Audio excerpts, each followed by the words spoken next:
नमस्कार दोस्तों, मैं आशुतोष अपने YouTube चैनल पर आप सभी का स्वागत करता हूं। दोस्तों, आज मैं ई-विद्या वाहिनी के SDMIS पार्ट 11 में बात करूंगा 3 चीज़ों की।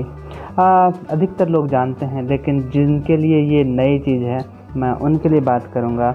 और वो 3 चीज़ है, यदि आपने किसी बच्चा को आर्काइव कर दिया, मतलब अपने पेज से उसे छिपा दिया लेकिन सिस्टम में है, तो उसे फिर से अनआर्काइव कैसे करें।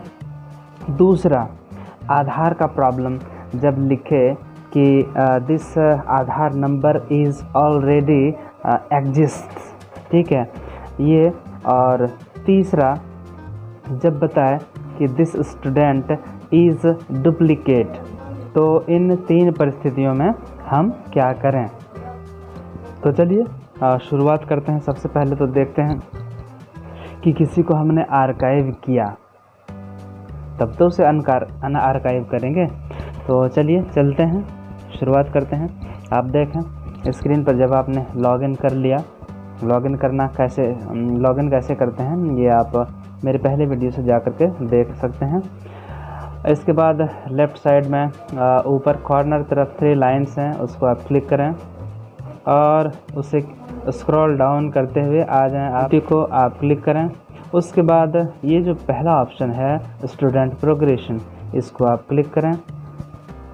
क्लिक करते ही एक नया पेज आपके सम्मुख खुलता है। यहाँ किस क्लास में कितने बच्चे वगैरह वगैरह 2016 to 17 में शो कर रहा है। आप नीचे आ जाएं।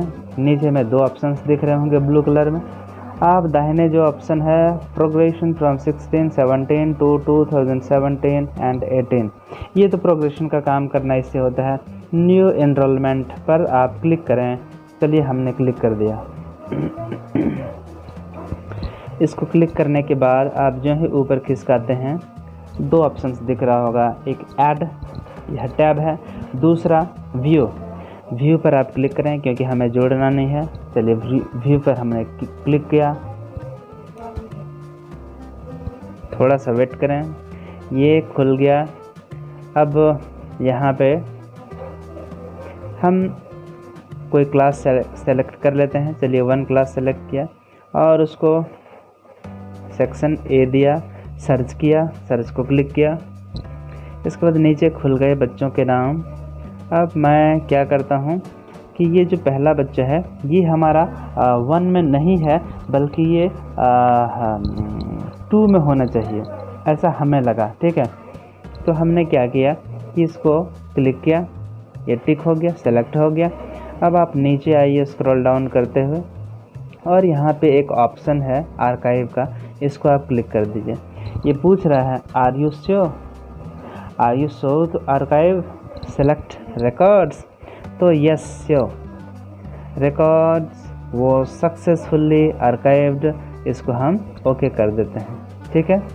ये आर्काइव्ड हो गया। सॉरी। इतना करने के बाद हमें अपनी गलती महसूस हुई कि यह तो बच्चा 2 में नहीं बल्कि 1 में ही होना चाहिए। तो फिर हमें ज़रूरत पड़ी कि अब इसको हम फिर से अनआर्काइव करेंगे। अभी जो हमने आर्काइव कर दिया, तो क्या करेंगे, ये मैंने देखिए इसको मैंने खिसका करके नीचे किया, स्क्रॉल डाउन किया और देखिए व्यू के बगल में स्टूडेंट आर्काइव लिस्ट है, उसको हम क्लिक कर देते हैं। चलिए क्लिक कर दिया, ये ओपन हो रहा है। ओपन होने के बाद ये पेज खुल गया। इसमें किस क्लास के बच्चे को हमने आर्काइव किया था वो क्लास वाइज आर्काइव सब दिखेगा आपको। तो 1 क्लास का बच्चा था, कौन सा सेक्शन था, A का था, और इसको सर्च हमने कर दिया। चलिए सर्च कर दिया तो वह बच्चा अब हमें यहाँ पे दिख रहा है। ये देखें, ये बच्चा हमें अब दिख रहा है यहाँ पे। अब क्या करना है, इसको हमको अनआर्काइव करना है, फिर मतलब पुनः वही स्थिति में ले जाना है। तो इसको क्लिक करेंगे, सेलेक्ट हो गया। अब नीचे एक टैब है, देखें अनआर्काइव, इसको हमने अनआर्काइव कर दिया। फिर ये पूछ रहा है are you sure to unarchive select records, yes sure, records was successfully unarchived, okay कर दिया हमने। देखिए यहाँ से अब ये फिर हमारे पहले सिचुएशन में आ गया। आप चाहें तो यहाँ आप देख सकते हैं, ठीक है। अब देखिए, आप अब व्यू टैब को क्लिक करें। व्यू टैब को क्लिक किया, ओपन हो रहा है। इसके बाद आप नीचे जाएं। अब चेक करें कि वह जो आदित्य नाम का बच्चा था, चलिए हमने क्लिक किया, क्लास 1 सेलेक्ट किया ए। अब इसको सर्च किया। अब देखेंगे कि वो बच्चा फिर से आ गया। ये देखिए, जो ये गायब हो गया था अब फिर से ये आ गया। तो ये था आर्काइव आपने कर दिया, गलती महसूस हुई, भूल से कर दिया, तो उसको फिर अनआर्काइव कैसे करें, ये हो गया पहला। दूसरा, जब आप इनको प्रोग्रेशन का काम करते होंगे दोस्तों, जब इन बच्चों में जो भी सुधार है आपने कर लिया, इसके बाद आप ये जो दूसरा ऑप्शन है इस पर सॉरी यहाँ से नहीं, आप कहाँ व्यू, सॉरी ये व्यू है। चलिए ऊपर कॉर्नर 3 क्लिक किया, लाइंस को, स्टूडेंट एक्टिविटी पर गया, स्टूडेंट प्रोग्रेशन पे गया, यहाँ पे खुला। अब देखिए प्रोग्रेशन का काम, इसको हमने क्लिक किया, ठीक है। इसके बाद ये देखिए इधर है प्रोग्रेशन हिस्ट्री और यहाँ व्यू प्रोग्रेशन है। अब जिस क्लास के सभी बच्चों का ये हमने सेलेक्ट किया, पहले क्लास का हमने सारा सुधार लिया, ठीक है, सारा सही है। तब इसको क्या करेंगे, इसका डाटा हम खोलेंगे, इसको डाटा खोलेंगे। इसके बाद जितने बच्चे हैं सबको हमने सेलेक्ट कर लिया। अब नीचे देखिए प्रोग्रेस का ऑप्शन है, मतलब इसको अगली कक्षा में ले जाना है। क्लास 1 है, अब क्लास 2 में ये जाएगा। तो इस प्रोग्रेस को जो ही बटन को क्लिक करेंगे तो वो चला जाएगा। वहाँ पे आपका 2 चीज़ें आ सकता है, या तो सबका सक्सेसफुली हो गया, या फिर वहाँ पे लिखेगा कि कोई बच्चा जो है वो डुप्लीकेट आ रहा है, मतलब दोबारा हो रहा है। यानी तो ऐसा पहली स्थिति पर हम लोग चर्चा करते हैं कि कोई बच्चा ऐसा है जिसका आधार नंबर ऑलरेडी एग्जिस्ट है, तो क्या करेंगे। अब देखिए, अब इस वेबसाइट में थोड़ा सा सुधार किया गया है कि आप बिना आधार के भी आगे बढ़ सकते हैं।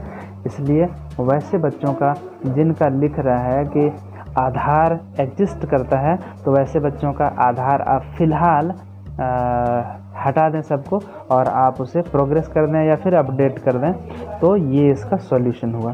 चलिए अब तीसरी बात पर चर्चा करते हैं। ये हो गया आधार ऑलरेडी एग्जिस्ट पर बात करता है, तो इस तरह होता है। तीसरा है कि कभी कभी कोई बच्चा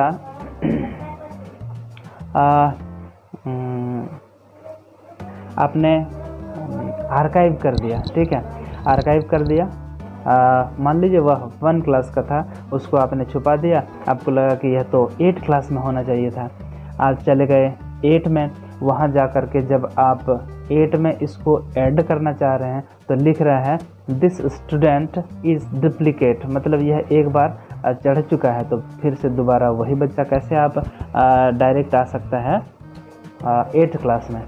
इसलिए अब क्या करना पड़ेगा, जिसको आपने आर्काइव कर दिया, उसको आप सबसे पहले अनआर्काइव करें, और सिर्फ उस बच्चे का जहां क्लास सेक्शन है, क्लास सेक्शन में जा कर के उस बच्चे के क्लास को चेंज कर दें, और उसके डेटा को नीचे जो टैब है अपडेट का, उससे अपडेट कर दें, मतलब एडिट कर देना है उसका सिर्फ क्लास वाले सेक्शन को, न कि उसको आर्काइव करना है। आर्काइव करेंगे तो वो सिस्टम में आ जाता है और फिर से दोबारा उसका नाम नहीं चढ़ सकता है, क्योंकि उसका अकाउंट नंबर, उसका आधार नंबर, उसके फादर का नेम वगैरह वगैरह ढेर सारे डाटा जो है मैच कर जाते हैं, इसलिए डुप्लीकेट लिखता है। इसलिए ऐसे बच्चों को जिसको आपने आर्काइव कर दिया और फिर जोड़ना चाहते हैं डुप्लीकेट आ रहा है, तो ऐसे बच्चों को सबसे पहले अनआर्काइव करें, और इसके बाद उसमें एडिटिंग का काम करें, उस बच्चे का क्लास शिफ्टिंग करें, ठीक है।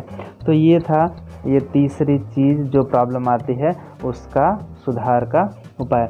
तो दोस्तों उम्मीद है कुछ ऐसे शिक्षकों को जिनको थोड़ा बहुत प्रॉब्लम आ रहा होगा, उनका शॉर्ट आउट मैंने करने की कोशिश की है। उम्मीद है यह वीडियो आप लोगों के लिए लाभकारी उपयोगी साबित हुआ होगा। तो यदि उपयोगी लगा है तो इसे लाइक करें और अपने दोस्तों के बीच इसको शेयर करें। तो ठीक है, आज के लिए इस वीडियो में इतना ही। मिलते हैं अगली वीडियो में कुछ नई जानकारी के साथ, कुछ नए प्रॉब्लम के साथ, कुछ नया आपने कोई प्रश्न किया तो उसको सॉर्ट आउट करने के साथ। तब तक के लिए धन्यवाद।